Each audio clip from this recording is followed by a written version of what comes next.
need a break.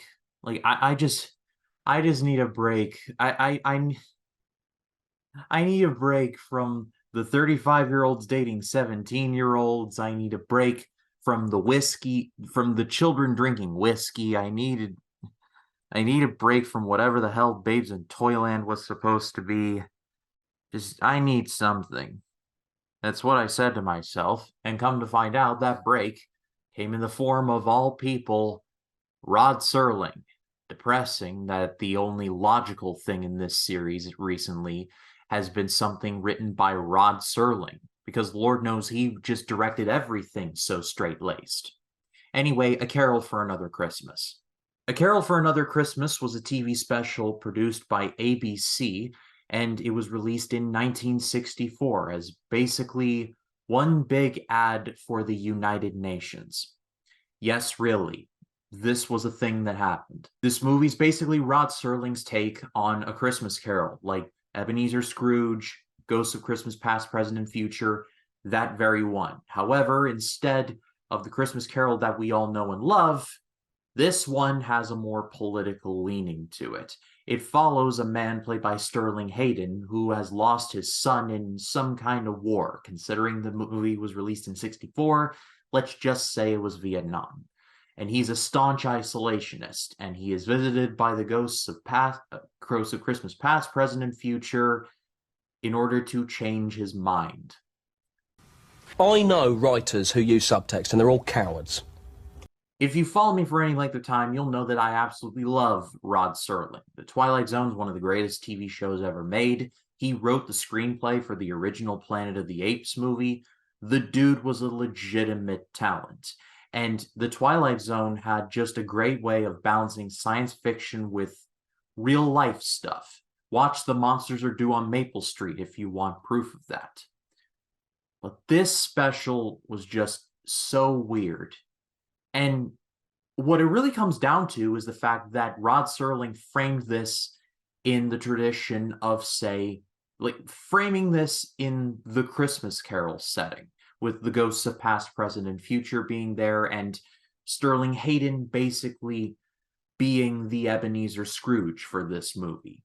It just didn't work. Because A Christmas Carol is a universal story. It's about redemption. It's the ultimate redemption story. It's about an older man who is bitter at the world for many justifiable things that have happened to him.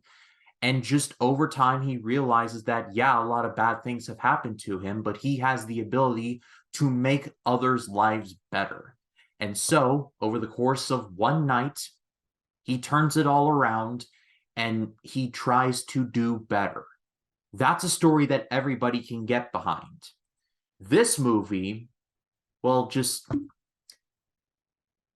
it's something that really people really into politics will understand, but outside of that, I don't see anyone getting into it. Which is a bit of a shame, because in terms of cast, in terms of look of visuals, the movie actually looks pretty good. It was made by ABC, so there was at least a decent budget, even if it was made for TV. The version that I watched on YouTube was a bit blurry. I think maybe that was just the quality of the recording. I'm not sure. But it looked nice for what they were trying to shoot for. And the cast of this movie is absolutely loaded, both behind the camera and in front of it. Like I mentioned, Rod Serling wrote the screenplay, but the movie was directed by Joseph L. Mankiewicz, the director of All About Eve, Guys and Dolls, one of my all-time favorite movie musicals, and that really, really, really, really long Cleopatra movie starring Elizabeth Taylor and Richard Burton. The cast includes Sterling Hayden, who would go on to be McCluskey in the Godfather movie, and was just in Dr. Strangelove the same year this movie came out. He was ranting about the communists and their bodily fluids.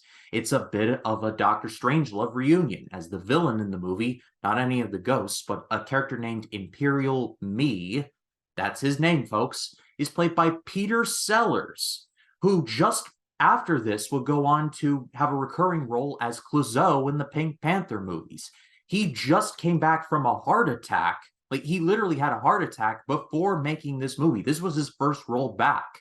He initially was charging $750,000 per role, but was so passionate about making this movie that he only took the Screen Actors Guild minimum amount of payment, which was $350.